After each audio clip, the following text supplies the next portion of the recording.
JEE Main 2024 6 All India ranks under 100. Admissions open. Kakinada and Visakhapatnam. Aditya Junior Colleges. Vizianagaram జిల్లా Vizianagaram municipal corporation పరిధిలో సుమారుగా 5 కోట్ల వ్యయంతో solar power plant 2017లో నిర్మించబడింది. ఈరోజు చూసుకుంటే ఆ యొక్క పవర్ ప్లాంట్ అయితే మాత్రం పూర్తిగా భూస్థాపితం అయ్యే పరిస్థితి కనిపిస్తుంది. దీనికి ప్రధాన కారణంగా చూసుకుంటే ఆనాడు టీడీపీ చేపట్టిన ప్రాజెక్ట్ ఈ రోజు వైసీపీ చేయకూడదు అనే ఒక రకమైన ఆలోచన ధోరణితో ముందుకెళ్లే పరిస్థితి మాత్రం కనిపించింది. సుమారుగా చూసుకుంటే 5 కోట్ల ప్రాజెక్టుతో అయితే మాత్రం ఈ యొక్క ప్రాజెక్ట్ని అయితే ఆ రోజు చేపట్టడం జరిగింది. ఇప్పుడు మనం చూడొచ్చు, ఈ రోజు అయితే మాత్రం ఓన్లీ ఇక్కడ మనకి సోలార్ ప్లేట్లు కాకుండా ఓన్లీ ఫ్రేములు మాత్రం మనం దర్శనమిస్తున్న పరిస్థితి కనిపిస్తుంది. ఈ యొక్క కొండ అయితే మాత్రం ఇది JNTU కాలేజ్ ఉన్నటువంటి కొండ ప్రాంతంలో అయితే మాత్రం ఈ యొక్క పవర్ ప్లాంట్ అయితే మాత్రం ఆ రోజు ఏర్పాటు చేయడం జరిగిన పరిస్థితి కనిపిస్తుంది. ఇదైతే ఇక్కడ ద్వారపూడి పంచాయతీ పరిధిలో ఉన్నటువంటి ఈ యొక్క కొండపైన అయితే మాత్రం సుమారుగా 5 ఎకరాల్లో ఈ యొక్క సోలార్ పవర్ ప్లాంట్ తాలూకా ప్లేట్లు అయితే మాత్రం నిర్మించబడడం అయితే జరిగింది. ఇవతల వైపు మనం చూడవచ్చు, ఒకవైపు చూసుకుంటే మొత్తం మనకి ఓన్లీ ఆ ఫ్రేమ్లు మాత్రం కనిపిస్తున్న పరిస్థితి కనిపిస్తుంది. మరోవైపు చూసుకుంటే ఇటువైపు చూసుకుంటే ఇప్పుడు ప్రధానంగా మనం చూడవచ్చు, ఒకవైపు అయితే మాత్రం ఆల్రెడీ సోలార్ ప్లేట్లు ఉన్నటువంటి ప్లేస్ అయితే కనిపిస్తున్నాయి. అయితే మనం ముఖ్యంగా చూడవచ్చు, ఎక్కడైతే మాత్రం ఒక చెట్టు కూడా అసలు సోలార్ ప్లాంట్ల సెంటర్ నుంచి కూడా ఒక చెట్టు కూడా పైకి పుట్టుకొచ్చే పరిస్థితి మాత్రం కనిపిస్తుంది. అయితే ఎంత దారుణమైన ఎంత దుస్థితికి అయితే మాత్రం కంప్లీట్గా ఒక రకంగా చెప్పాలంటే ప్రభుత్వ సొమ్మును అంతా కూడా దుర్వినియోగం అయితే పరిస్థితి కనిపిస్తుంది. దీనికి అంతటికీ ప్రధాన కారణంగా చూసుకుంటే ఆనాడు దీనికి ఒక షార్ట్ సర్క్యూట్ అయిన కారణంగా అయితే మాత్రం దీన్ని ఆపేసామని చెప్పేసి అయితే మాత్రం ఆనాడు ప్రభుత్వాలు అయితే మాత్రం చెబుతున్న పరిస్థితి కనిపిస్తుంది. ఆనాడు దీన్ని ప్రధానంగా యుద్ధ ప్రాతిపదికన అయితే మాత్రం ఆనాటి మంత్రి వైరైనటువంటి అశోక్ గజపతిరాజు ఐఎంఏలో మాత్రం ఈ యొక్క ప్రాజెక్ట్ని అయితే మాత్రం అత్యంత ప్రతిష్టాత్మకంగా ముందుకు తీసుకునే పరిస్థితి కనిపిస్తుంది. అయితే ప్రధానంగా చూసుకుంటే ఈ యొక్క ప్రాజెక్ట్ నుంచి అయితే మాత్రం ప్రతి మంత్లీ కూడా చూసుకుంటే మున్సిపల్ కార్పొరేషన్కి అయితే 10 లక్షల రూపాయల బిల్లు అయితే మాత్రం మిగిల్చే పరిస్థితి కనిపించింది. సుమారుగా చూసుకుంటే సంవత్సరానికి 1,20,00,000 రూపాయలు అయితే మాత్రం ఈ మున్సిపల్ పరిధికి అయితే మాత్రం మిగుల్లో ఉండే పరిస్థితి ఉండేది. ఈనాడు ఇదంతా కూడా లాస్లో కనిపిస్తున్న పరిస్థితి కనిపిస్తుంది. ప్రధానంగా చూసుకుంటే ఈ యొక్క మన దగ్గర నుంచి అయితే మనం చూడొచ్చు, ఈ యొక్క ఫ్రేమ్లు అయితే మాత్రం ఈరోజు పూర్తిగా ఈ విధంగా మన దర్శనమిస్తున్న పరిస్థితి కనిపిస్తుంది.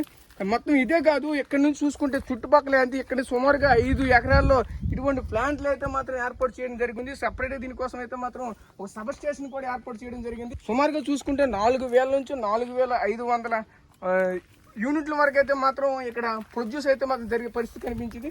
మా నాయకులు పోస్పాటి అశోక్ గజపతిరాజు గారి హయాంలో ఆయన ఎప్పుడు కూడా రాబోయే తరాలకి కరెంట్ ఎప్పుడైనా ఇబ్బంది అవుతున్న ఉద్దేశంతో సోలార్ పవర్ పెడదామని చెప్పేసి మన కలెక్టర్ ఆఫీస్ మీద కానీ అలాగే మున్సిపల్ ఆఫీస్ మీద కానీ అన్ని గవర్నమెంట్ ఆఫీస్ మీద ఆయన ఫండ్స్ ఏర్పాటు చేశారు.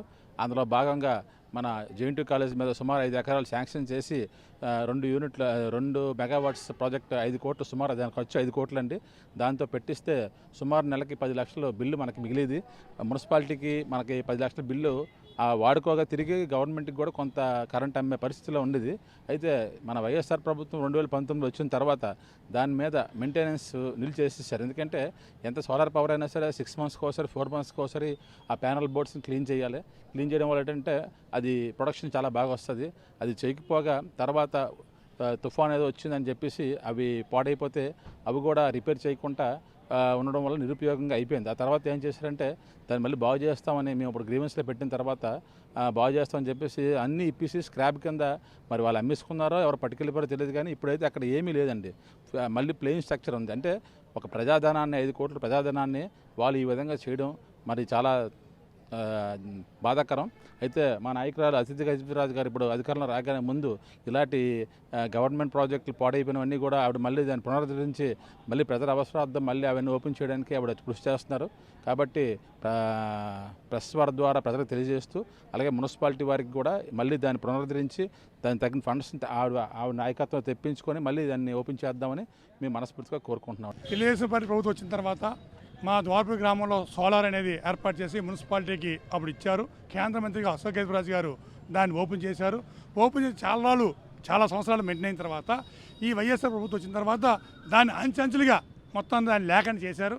దానికోసం మేడం గారికి కూడా చెప్పడానికి మేడం గారు కానీ తెలుగు పార్టీ కానీ మళ్ళీ దాని మీద కలెక్టర్ గారికి ఒక కంప్లైంట్ ఇచ్చి దాన్ని మళ్ళీ పునరుద్ధరణ చేసేటట్టుగా ఏర్పాటు చేయడం జరుగుతుంది. అడుగుతాం అది ఎంతవరకు వస్తుందో ఎటు వస్తుందో.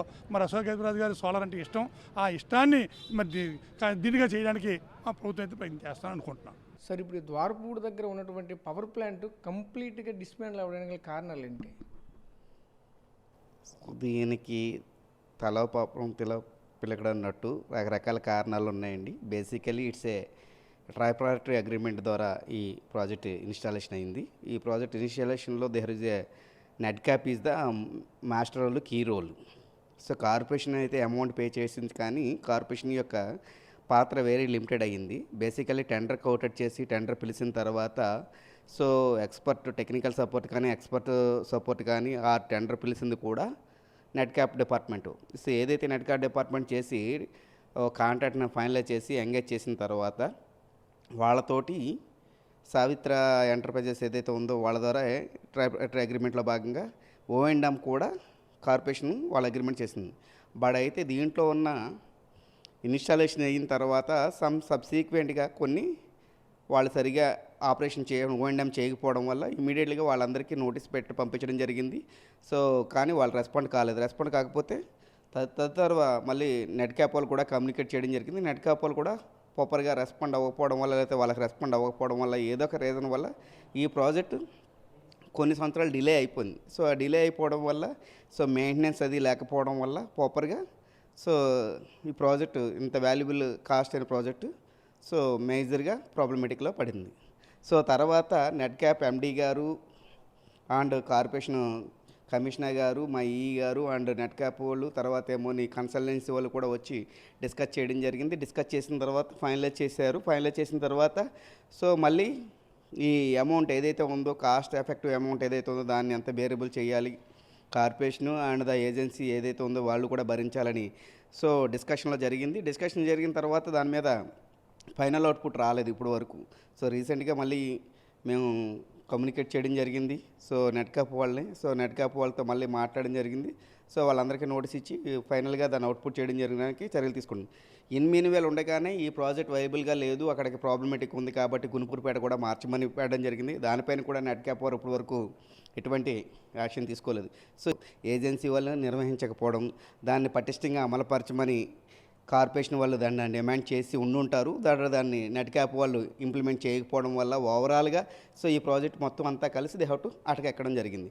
సో దీంట్లో ఒకరిది పాపం అని కానీ ఒకరిది తప్పు అని చెప్పడానికి లేదు. ఓవరాల్గా మొత్తం so agency, so NEDCAP and the corporation is the కంబైన్డ్గా ఈ పాత్ర వహించాల్సిన అవసరం ఉంది. బట్ అయితే నెట్ క్యాప్ వాళ్ళు ఎప్పుడైతే కార్పొరేషన్ నుంచి లెటర్ వెళ్ళిందో దానిపైన ఇమీడియట్గా ఇనిషియేట్ చేసి రెస్పాండ్ అయ్యి సో చేసి ఉండుంటే ఈ పార్టీకి ఇంత పరిస్థితి ఉండదు. ఆ కాంట్రాక్ట్ O&M ఏదైతే ఉందో 10 సంవత్సరాలు మెయింటైన్ చేయాల్సిన అవసరం ఉంది కాబట్టి అది కూడా చేయకపోవడం వల్ల వచ్చిన ప్రాబ్లం. బట్ అయితే వాళ్ళకి రిక్వైర్మెంట్ ఉంది. ఇప్పుడు వాచ్మెన్ రూమ్ కట్టాల్సిన అవసరం ఉంది, కాంపౌండ్ వాళ్ళు లేదు, లేకపోతే ఇంక ఈ కారణాలు ఏవైతే ఉన్నాయో ఆ కారణాలకు కావాల్సిన రిక్వైర్మెంట్ కూడా ఇచ్చి అవన్నీ కూడా ఇనిషియేట్ చేసుకొని ప్రాజెక్ట్ని ఎఫెక్టివ్గా సక్సెస్ఫుల్గా కంప్లీట్ చేయాల్సిన బాధ్యత ఏజెన్సీ కూడా ఉంది. ఆ ఏజెన్సీ ఆ పాత్ర నిర్వహించకపోవడం వల్ల వచ్చిన మేజర్ సమస్య.